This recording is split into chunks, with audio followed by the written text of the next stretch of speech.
1996 में पैदा हुआ रिचर्ड मोंटेज क्या बन जाएगा क्राइम का शिकार या बन जाएगा एक बड़ा आत्मा? जानने के लिए आज की वीडियो जरूर देखें।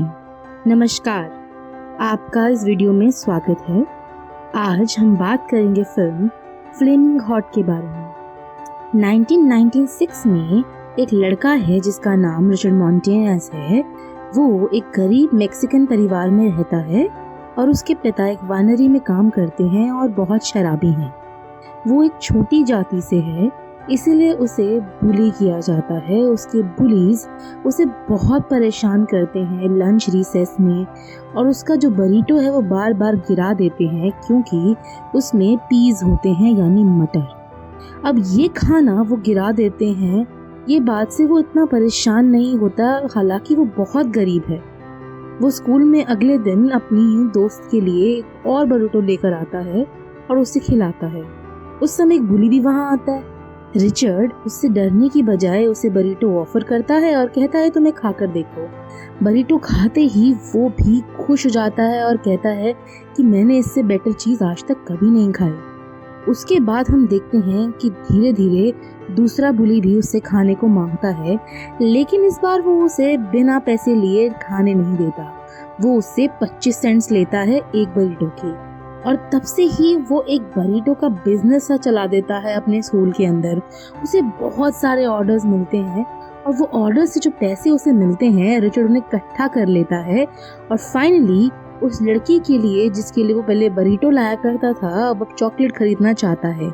तो वो चॉकलेट खरीदने के लिए कन्वीनियंस स्टोर जाता है, लेकिन वहाँ पे उसे वो पुलिस वाले अरेस्ट कर लेते हैं क्योंकि उन्हें पता ही नहीं होता कि कैसे एक छोटे गरीब मैक्सिकन बच्चे के पास इतने सारे पैसे आए होंगे। जरूर उसने चोरी की होगी, लेकिन अब इस बात को समझने के बाद वो उसे उसकी बात सुने बिना ही जेल में डाल देते हैं। उसके साथ बुरा सलूक किया जाता है। और अब देखा जाए तो 1960s में मैक्सिकन का जो लोग वहाँ पर हैं ध्यान नहीं रखा जाता था, उन्हें लो क्लास समझा जाता था और उन्हें क्रिमिनल की तरह ट्रीट किया जाता था। रिचर्ड के साथ भी वही हुआ, उसे क्रिमिनल की तरह ट्रीट किया गया और कुछ समय बाद जब 70s आए तो रिचर्ड क्रिमिनल ही बन गया। अब वो टीनेजर जिसके साथ बुरा हुआ हो, उसे बुरी तरह ट्रीट किया हो, वो और क्या ही बन जाएगा। अब हम देखते हैं कि लंबे बाल मूंछों के साथ रिचर्ड एक गैंगस्टर गैंग का पार्ट बन गया है और अब वो ड्रग्स बेचता है। हम देखते हैं कि जो एलिमेंट्री स्कूल में जिस लड़की के लिए वो चॉकलेट देने वाला था, जूडी, अब उसकी गर्लफ्रेंड है और हमेशा उसके साथ ही रहती है। एक दिन उनका रिलेशनशिप आगे बढ़ जाता है और जूडी प्रेग्नेंट हो जाती है। उसके बाद रिचर्ड को समझ में आता है कि उसने अपने पूरे जीवन में क्या किया है। उसे अपनी सारी बुरी चीजें पता चलती हैं और अब वो ड्रग डीलिंग दोस्तों से दूर हो जाता है। 1982 में रिचर्ड और जूडी फाइनली शादी कर लेते हैं और उनके पास 2 बच्चे होते हैं। और उसके बाद हम देखते हैं कि रिचर्ड इलेक्ट्रीशियन बन जाता है। बिजली का काम करना और मशीनरी रिचर्ड को बहुत पसंद है, लेकिन इस काम के चलते वो पैसे नहीं कमा पाता ज्यादा अच्छे, इसीलिए उन्हें जूडी की सैलरी पर ही घर चलाना पड़ता है। जूडी एक शॉपकीपर है जो इतना तो कमा लेती है कि घर चल जाए, पर अपने दोनों बच्चों को सपोर्ट नहीं कर पाती। वो मुश्किल से ही बहुत घर चला रहे होते हैं, इसलिए रिचर्ड डिसाइड करता है कि वो बेटर जॉब ढूंढेगा।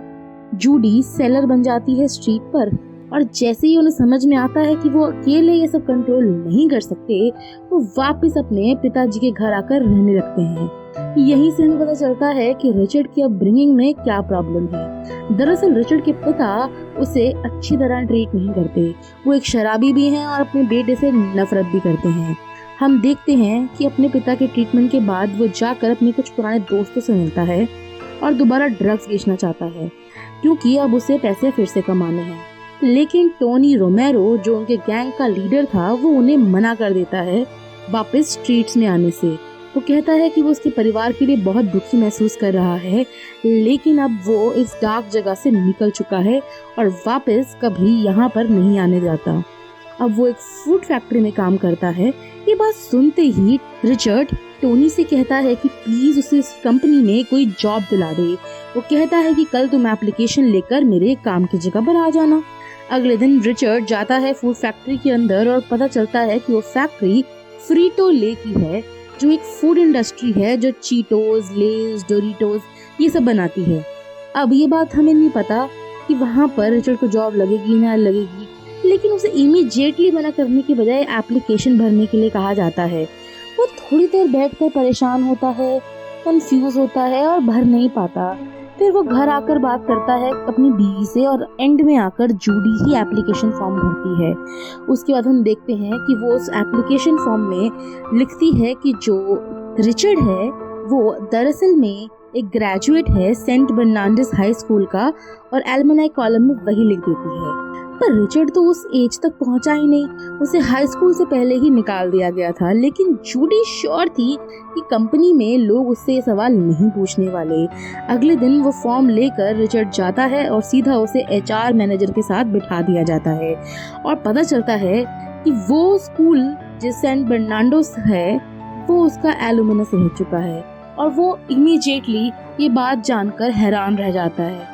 रिचर्ड चूंकि अच्छा झूठ नहीं बोल पाता, एंड में आकर सारी बातें उसके सामने उगल देता है। मैनेजर निकलने ही वाला होता है कि तभी रिचर्ड उससे कहता है कि प्लीज मुझे एक अपॉर्चुनिटी दे दीजिए।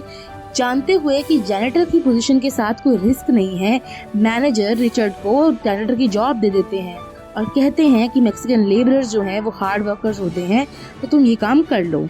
बहुत ज्यादा उत्साह के साथ अगले दिन रिचर्ड वो बढ़िया सी आयरन करी हुई फ्रिटोले की यूनिफॉर्म पहनकर कंपनी में आता है। अब वो इमिग्रेंट है और उसके लिए बड़ी कंपनीज में काम करना भी एक बड़ी बात है, चाहे वो जैनेटर के तौर पे ही क्यों ना हो। इसीलिए वो पूरी कंपनी के अराउंड घूमता है, देखता है कि कैसे सारा कुछ बन रहा है, पैक हो रहा है, और ये सारी फैसिलिटी देखकर वो बहुत इंटरेस्टेड हो जाता है क्योंकि उसे मशीनरी से बेहद प्यार है। वो डिलीजेंटली रोज काम करता है, सारी मशीन्स का ध्यान रखता है, साफ सफाई करता है, देखता है कि सारी मशीनें अप टू डेट हैं, और उसके बाद उसको जाकर मशीन ऑपरेटर से बात करने का मन करता है। लेकिन मशीन ऑपरेटर कहता है कि तुम चुपचाप अपने काम पर ध्यान दो और तुम्हें ये सवाल पूछने की जरूरत नहीं है।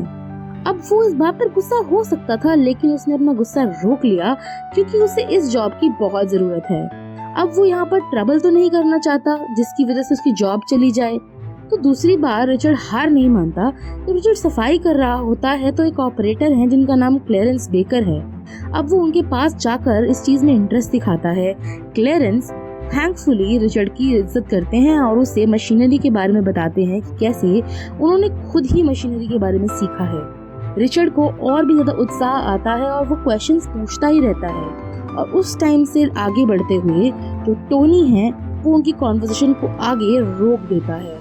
वो क्लेरेंस से माफी मांगता है अपने दोस्त की बदतमीजी के लिए और उसे अगले टाइम पर कैफेटेरिया में ये बताता है कि कैसे वो एक लो लेवल एम्प्लॉय है और उसे हाई क्लास एम्प्लॉय से बात नहीं करनी चाहिए अगर वो चाहता है कि वो यहाँ पर काम करता रहे। क्लेरेंस यहाँ का बेस्ट मशीन ऑपरेटर है और पिछले 15 साल के करियर में इन सबसे सीनियर है, लेकिन आज तक उन्हें प्रमोट नहीं किया गया एज प्लान मैनेजर क्योंकि यहाँ पर रंग भेद किया जाता है, यानी रेसिज्म है। अब इसके बाद हम बात करते हैं रिचर्ड की, जो अब कोशिश कर रहा है कि उसे सीखना ही है कुछ ना कुछ क्लेरेंस से जाकर। तो वो अपनी जॉब के लिए ग्रेटफुल तो है, लेकिन सारी जिंदगी जेनिटर की तरह काम करना उसका लाइफ गोल नहीं है। उसका तो ड्रीम बहुत बड़ा है, वो सक्सेसफुल होना चाहता है रॉजर एनरिको की तरह, जो सीईओ हैं पेप्सिको के और उस टाइम पर राइवलरी मैनेज कर रहे हैं कोका कोला के साथ। अब हम देखते हैं कि फ्रिटोले भी पेप्सी के अंडर ही आता है और रिचर्ड जो है वो क्लेरेंस को ब्राइब करते हैं स्पेशल मैक्सिकन खाने के साथ और उनके क्लोज जाने की कोशिश करते हैं ताकि वो सब कुछ जान सके। क्लेरेंस भी समझ जाता है कि रिचर्ड का इंटेंशन क्या है और वो चाहता है कि वो बेटर बने किसी दिन आगे आकर, तो वो उसे अपने स्टूडेंट की तरह रख लेते हैं। अगले दिन हम देखते हैं कि रिचर्ड पूछना नहीं भूलता कभी भी मैकेनिक्स के बारे में क्लेरेंस से, और क्लेरेंस भी उसे हमेशा अच्छे से जवाब देते हैं। हम देखते हैं कि दोनों काफी क्लोज आ गए हैं और हर दिन एंथुसियाज्म के साथ रिचर्ड लर्न करने के लिए आता है, चाहे उसे काम पर जल्दी आना पड़े या घर लेट पहुंचना पड़े। उसे क्लेरेंस से सीखने में कोई प्रॉब्लम महसूस नहीं होती। उसकी डिलिजेंस के साथ उसे काफी मदद मिलती है, तो उसे अवार्ड दिया जाता है एम्प्लॉय ऑफ द मंथ का। लेकिन लाइफ इतनी स्मूथ नहीं है जैसा एक्सपेक्ट किया जाता है, क्योंकि रोनाल्ड रेगन के प्रेसिडेंट बनने के बाद यूएस के इकोनॉमिक रिसेशन आ जाता है और एक प्रमोशन होने की बजाय रिचर्ड को खुशी मनानी पड़ती है इस बात की कि उसे काम से नहीं निकाला गया। अब फ्रीटो ले को भी बहुत सारे एम्प्लॉयज को काम से बाहर निकालना पड़ा, डाउनसाइज करना पड़ा अपने एम्प्लॉयज को। 8 साल का पीरियड 1992 तक जो था, रिचर्ड अपनी जॉब से सेटिस्फाई रहना चाहता था, लेकिन बहुत ही प्रॉब्लम हो रही थी मैक्सिकन इमिग्रेंट एम्प्लॉयज के साथ जो लोअर क्लास थे। अब वो इस बात से खुश था कि उसके पास अभी भी नौकरी थी, लेकिन उसके वर्किंग आवर्स बढ़ते जा रहे थे और उसके पास पैसे कम होते जा रहे थे। एम्प्लॉयज की शॉर्टेज होने की वजह से रिचर्ड बाकी डिविजन्स में भी अपना हाथ बटा रहा था, और एक दिन जब वो गुड्स डिस्ट्रीब्यूशन करने जाते हैं तो वो देखते हैं कि उनके बायर्स सिर्फ वाइट पीपल हैं और उनके फ्लेवर्स भी काफ़ी लिमिटेड हैं। कंपनी की सिचुएशन काफ़ी ख़राब होती जा रही थी क्योंकि उनके सेल्स गिरते जा रहे थे और रिसेशन की वजह से काफ़ी नए कंपटीशन भी आ गए थे। हम देखते हैं कि रॉजर एनरिको काफ़ी स्ट्रेस्ड हैं, पैनिक कर रहे हैं और इसी दौरान एक मोटिवेशनल वीडियो बनाते हैं अपनी कंपनी की हर ब्रांच के लिए। उसके बाद हम देखते हैं कि ये वीडियो ज़्यादातर लोग नहीं देख पाते हैं, लेकिन उस वीडियो को चुपचाप वहाँ रांचो कॉकामोगा फ्रीटो ले ब्रांच के अंदर रिचर्ड देख लेता है। रॉजर एनरिको की बातों से बहुत ज़्यादा उत्साह में आकर उसे एक नया आइडिया सा सोचता है। रिचर्ड चाहता है कि वो अब एक अपॉर्चुनिटी निकाले एडवर्सिटी के अंदर, यानी अपनी चुनौती को ही सक्सेस बना लो। उसके बाद हम देखते हैं कि वो अपने बेटों को लेने स्कूल जाता है। स्कूल के बाद उसे पता चलता है कि उसके बेटे को बहुत जोर से किसी ने मारा है। पता चलता है कि लड़ाई होने पर उसे बहुत गुस्सा आया जब किसी और ने उसे लैटिनो बोल दिया, लेकिन उसके छोटे बेटे को कोई फर्क नहीं पड़ता। वो तो बल्कि खुश है इस बात से क्योंकि मैक्सिकन खाना जो उसकी मदर बनाती है, जैसे टाको, बरीटो, कार्ने असादा और बाकी सब चीजें उसे बेहद पसंद है, तो वो अपने मैक्सिकन खून से बहुत खुश है। अपने बड़े बेटे को चीयर करने के लिए रिचर्ड उसे इनवाइट करता है एक स्नैक खाने के लिए जिसका नाम इलोते है। इलोते असल में एक ग्रिल्ड कॉर्न है जिसपे बहुत सारी स्पाइसी सॉस डाली जाती है। उस बच्चे को स्पाइसी सॉस बहुत पसंद है और उसी मोमेंट में रिचर्ड को रियलाइज होता है कि वो लोग लैटिनो हैं और उन्हें स्पाइसी खाना बेहद पसंद है। इसी एलोते से उसे एक आइडिया आता है कि कैसे वो एलोते से वो सिंपल सीजनिंग बना सकता है, स्पाइसी सीजनिंग, वो जो स्नैक में बार बार डालते हैं। रिचर्ड घर आता है और एक क्वेश्चन जूडी से पूछता है कि कैसे वो इस कंपनी को और अपनी जॉब को बचा लेगा। वो कहता है कि वो एक ऐसी सीजनिंग बनाएगा जो उसे अगले दिन जाकर सैंपल करानी है। वो एक सैंपल बनाना चाहता है। उसके बाद हम देखते हैं कि रिचर्ड ये आइडिया क्लेरेंस को देता है। वो अपने प्रोडक्ट के बारे में इतना श्योर है कि वो मार्केट में जरूर बिकेगा और सारी कंपनी को बचा लेगा। वो क्लेरेंस से पूछता भी नहीं है कि वो ये बात रॉजर एनरिको को बताए या न बनाए। उसके बाद वो सीधा जाता है और वहाँ से प्रोडक्ट्स लेने की परमिशन लेता है ताकि वो रॉ मटेरियल से सैंपल तैयार कर सके, और सबसे कहता है कि वो राइट अवे टेस्ट करके देखिए ताकि वो ऑथेंटिक टेस्ट बन सके। रिचर्ड और जूडी जाते हैं ऑथेंटिक मैक्सिकन शॉप पर स्पाइसेस खरीदने के लिए और वो सब तरह के मसाले उठा लेते हैं एक्सपेरिमेंट करने के लिए। रिचर्ड बार बार दुकान पर आता जाता है, नए नए स्पाइसेस लेकर आता है और जूडी मंगवाती है। जब उनका काम खत्म होता है तो वो स्टीवन से कहते हैं, जो उनका सबसे छोटा बेटा है, कि वो टेस्ट करके बताया कि क्या टेस्ट है। रिसर्च वाले भी ये स्पाइसी टेस्ट बनाने की कोशिश करते हैं, लेकिन फ्रीटो ले की रिसर्च टीम को ये समझ नहीं आता कि वो केमिकल से एसेंस निकालने की कोशिश कर रहे हैं, बल्कि वो रियल स्पाइसेस का डिलीशियस फ्लेवर मिक्स कर ही नहीं रहे हैं जैसे रिचर्ड और जूडी ने किया है। रिचर्ड और जूडी अपना एक्सपेरिमेंट खत्म करते हैं, बार बार उस एक्सपेरिमेंट को दोहराते हैं अंटिल उन्हें एक बेस्ट फ्लेवर नहीं मिल जाता जो स्टीवन को बिल्कुल एडिक्ट बना दे। अगले दिन हम देखते हैं कि फैक्ट्री जो है वो और भी लोगों को ले ऑफ कर देती है। रिचर्ड को इस बार लगता है कि उसे अब एक्ट कर देना चाहिए। वो कन्वे करता है लोनी से अपना आइडिया, जो प्लान मैनेजर है, और कहता है कि वो रॉजर एनरिको को जाकर ये आइडिया ज़रूर बताए। लोनी रिफ्यूज कर देता है और कहता है कि इसे कोई चांस नहीं है कि जेंडर की बात सीईओ सुनेगा, और कहता है कि तुम्हें इस बात को फॉर ग्रांटेड लेना नहीं चाहिए। बहुत गुस्सा आ जाता है रिचर्ड को और वो अकेले जाकर एक्ट कर देता है। अगली रात हम देखते हैं कि वहाँ पर जो लोग हैं वो सब चले जाते हैं और वो मैनेजर के कमरे में चुपके से जाकर फ़ोन नंबर कॉपी कर लेता है सीईओ का। अगले दिन वो सीक्रेटली सीईओ के ऑफिस में फ़ोन करता है स्टाफ हैरान रह जाता है कि लो क्लास वर्कर की ऐसी औकात कि वो सीधा सीईओ के ऑफिस में फोन कर दे, लेकिन कंपनी की सिचुएशन जानते हुए वो सीधा कॉल सीईओ पर ट्रांसफर कर देते हैं और हम देखते हैं कि रिचर्ड का जो इंटेंशन है वो उसे सीईओ तक पहुंचा ही देता है। अब वो उसे समझाता है कि कैसे मैक्सिकन्स जो हैं वो अपना खाना स्पाइसी सॉस के अंदर लगाकर खाते हैं और उन्हें वैसा खाना सीधा ब्लैंड मिलता है। जब तक वो स्पाइसी ऐड ना करे तो मैक्सिकन्स को मज़ा नहीं आता है। हम देखते हैं कि वो कहता है कि ऐसी सीजनिंग बनाई जाए जो उनके प्रोडक्ट्स पे डाली जाए, जिससे रॉजर को एक आइडिया आता है। वो समझता है कि रिचर्ड कैसे मोटिवेटेड है। रॉजर बहुत इंटरेस्टेड होता है रिचर्ड के आइडिया के अंदर और उसे कहता है कि तुम सैंपल बनाकर लाओ और वो ट्राई करेगा। जब उसे सैंपल मिलते हैं तो वो एक्सट्रीम स्पाइसीनेस से परेशान तो होता है, लेकिन उसका टेस्ट काफ़ी अच्छा होता है। Long story short, Roger Richard को कहता है कि वो उस आइडिया से बहुत इंट्रिग्ड है। अगले 2 हफ्ते में रॉजर जो है वो फ्रीटो लेके प्लांट पे आएगा, रांचो कोकामूंगा।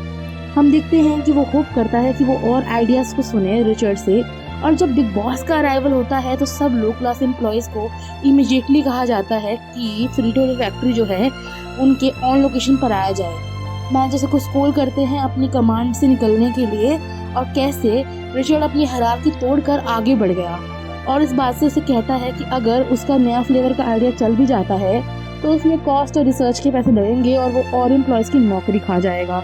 ये बात सुनकर रिचर्ड थोड़ा परेशान तो होता है, लेकिन रिचर्ड बहुत रेस्टलेस है। इस वजह से वो सारी रिस्पॉन्सिबिलिटी अपने सर पे लेता है और कहता है कि शायद मुझे अब इसे आइडिया को छोड़ देना चाहिए।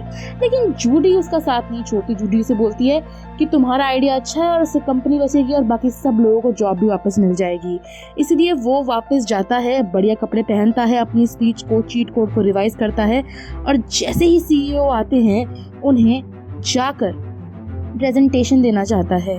हम देखते हैं कि जब प्रेजेंटेशन शुरू होती है तो वो लिंगो में बात करने की कोशिश करता है बिजनेस प्रेजेंटेशन की तरह, लेकिन वो बोल नहीं पाता। इसलिए वो सारी बातें छोड़कर अपने तरीके से उनसे बात करने लग जाता है। वो उन्हें अपनी लैंग्वेज में समझाता है कि कैसे आजकल इतना बड़ा मार्केट जो है वो मैक्सिकन्स के द्वारा कवर्ड है। अब वो हार्वर्ड ग्रेजुएट नहीं है, इसीलिए वो फ्रैंकली ओपनली बात करेगा एक लैटिनो कंज्यूमर के हिसाब से। अब लैटिनो कंज्यूमर के हिसाब से वो डायरेक्टली बोलता है कि आपका प्रोडक्ट बहुत बोरिंग है। अब लैटिनो को फुल फ्लेवर मसाले की आदत है और आपके स्नैक्स में फ्लेवर है ही नहीं, और वो चाहता है कि ऐसा फ्लेवर बनाया जाए जो लैटिनो मार्केट जो काफ़ी बड़ा है उसके अंदर धूम मचा। लेकिन वहाँ पर खड़ा एक एग्जीक्यूटिव उसे बिलिटल करने की कोशिश करता है, उसे नीचा दिखाता है, लेकिन रॉजर एनरिको को उसका विजन नज़र आता है।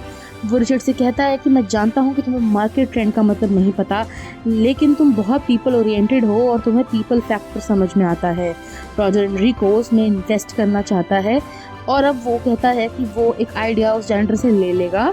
कंपनी डिसाइड करती है कि वो 5000 पैक्स बनाएंगे इस नए वेरिएंट के और उनका नाम चीटोस के फ्लेमिंग हॉट रखा जाएगा। फ्लेमिंग हॉट चीटोस कुछ समय तक डिस्प्ले पर लगे होते हैं सुपरमार्केट में, लेकिन कोई इसे नए वेरिएंट को ट्राई ही नहीं करता। जेम्स फिनले जो वहाँ का एग्जीक्यूटिव है वो फ़ोन करता है एक्सपेरिमेंट को बंद करने के लिए, लेकिन रिचर्ड और लॉनी जो कंपनी ब्रांच मैनेजर हैं वहाँ पर उसको प्रोटेस्ट करते हैं, कहते हैं कि हमें 1 और हफ्ता दे दीजिए हमने पॉइंट प्रूफ करने के लिए। अब इस क्रिटिकल पॉइंट पर रिचर्ड स्टार्ट करता है अपना को डाउट करना कि शायद एक जैनिटर को इतने बड़े कंपनी के डिसीजंस के बारे में नहीं सोचना चाहिए था। लेकिन जो अच्छे लोग हैं वो रिचर्ड का सपोर्ट करते हैं, उसकी हेल्प करना चाहते हैं। क्लेरेंस उसे सपोर्ट देता है, कहता है कि अपने प्राइड को स्वॉलो करो और कभी हार मत मानो। घर जाकर रिचर्ड अपने बेटे से बात करता है और उसे फिर से इंस्पिरेशन मिलता है। उसका बेटा कहता है कि मैंने कभी फ्लेमिंग हॉट चीटोस की ऐड ही नहीं देखी, तो मुझे कैसे पता होगा कि आपका प्रोडक्ट मार्केट में आया है। ये बात जानकर वो समझ जाता है कि शायद लोगों को इस बारे में नॉलेज ही नहीं है, इसीलिए वो चीज़ नहीं खरीद पाते। इस चीज़ का प्रमोशन करने के लिए वो एक आइडिया लगाता है और वापस अपने ओल्ड गैंग के वहाँ टोनी के पास जाता है। वो टोनी से वादा करता है कि वो उसकी पुरानी जॉब ज़रूर दिलाएगा और अभी वो लोग जाकर उसकी हेल्प करें। टोनी और गैंग फैक्ट्री पहुंच जाते हैं और एक बड़ी मशीन पर चढ़कर रिचर्ड सबको स्पीच देता है, समझाता है कि कैसे फ्लेमिंग हॉट चीटोस उनकी ब्रांच का नामो निशान है और अगर वो इस चीज़ को आगे बढ़ाना चाहते हैं तो उससे सबकी हेल्प लगेगी। वो मानता है कि फ्लेमिंग हॉट चीटोस इसलिए नहीं बिक पा रहे क्योंकि लोग उसके बारे में जानते ही नहीं हैं। इसीलिए उन्हें मार्केटिंग करनी होगी, फाइल्स को स्प्रेड करना होगा और वेयर हाउसेस से जाकर लैटिनोस कम्युनिटीज तक पहुंचाना होगा जो उनका टारगेट मार्केट है। उसके बाद हम देखते हैं कि सारे एम्प्लॉयज उसे ट्रांसपोर्ट करते हैं कार्डबोर्ड बॉक्सेस में। टोनी और बाकी कार्स उन्हें रेजिडेंशियल एरियाज में लेके जाती हैं जहां लैटिनोस कम्युनिटी वहां पर उसमें काफी इंटरेस्ट दिखाती हैं एक नए फ्लेमिंग हॉट चीटोस में। उसके अलावा रिचर्ड के बेटे और रिचर्ड जाकर सुपरमार्केट से वो प्रोडक्ट खरीदते हैं जिससे लोगों में रुचि बढ़े फ्लेमिंग हॉट चीटोस के बारे में, और इस एक्शन का इफेक्ट इमीडिएटली दिखता है और जो सारी सेल्स हैं प्रोडक्ट वो बढ़ जाती हैं। और इस गुड न्यूज के बाद रॉजर एंड रिको बहुत खुश हो जाते हैं और उत्साह में वो रिचर्ड को कांटेक्ट करते हैं मेगा प्रोडक्शन के लिए। अब वो 5 मिलियन पैक्स बनाना चाहते हैं फ्लेमिंग हॉट चीटोस के, सीधा रांचो कुकामंगा फैक्ट्री ब्रांच से। इस गुड न्यूज को सुनकर रिचर्ड और उनके एम्प्लॉय बहुत खुश हो जाते हैं। अब प्रोडक्ट की इमीडिएटली डन करने के लिए ओवरसीज मास प्रोडक्शन उन्हें सारे लेबर्स को वापस बुलाना पड़ता है जिन्हें उन्होंने निकाल दिया था। इस तरीके से वो अपना वादा पूरा करके टोनी को वापस हायर करवा देता है। फ्लेमिंग हॉट चीटोस मार्केट में 6 महीने बाद हिट करते हैं और कंपनी वापस उस स्टेबल पोजीशन पे पहुंच जाती है जो वो रिसेशन से पहले थी। अब इस वजह से क्लेरेंस को भी प्रमोट करके प्लान मैनेजर बनाया जाता है और 20 साल बाद सैडली रिचर्ड जो प्रमोट होना चाहता था मशीन ऑपरेटर की तरह, वो अभी तक कोई न्यूज़ रिसीव नहीं कर पाता। उसे लगता है कि शायद अब मेरा यही हद है। लेकिन रॉजर एनरिको उसे सीक्रेटली ब्रांच विजिट करने के लिए बोलते हैं जहां वो सरप्राइज होता है अपना प्रमोशन देखकर। उसे मशीन ऑपरेटर नहीं बनाया जाता बल्कि रॉजर उसे प्रमोट करके director of cross cultural marketing बना देता है। रॉजर चाहता है कि वो एक नए फ्लेवर वेरिएंट डेवलप करे जो चीटो फ्लेवर बेस्ड हो लोकल टेस्ट के तौर पर। सारे एम्प्लॉय रिचर्ड के कंट्रीब्यूशन को बहुत अप्रिशिएट करते हैं। जूडी भी सरप्राइज हो जाती है जानकर कि उसका पति को सीधा ही डायरेक्टर बना दिया गया है। तब से लेकर अब तक रिचर्ड कंटिन्यू करते हैं अपने नए इनोवेशंस के साथ जो उन्होंने फ्रीटो-ले के लिए बनाए हैं और कई सारे बेहतरीन स्नैक्स जो वो लेकर आए हैं। इसीलिए उन्हें godfather of Latino marketing among top Pepsi executive and को कहा जाता है।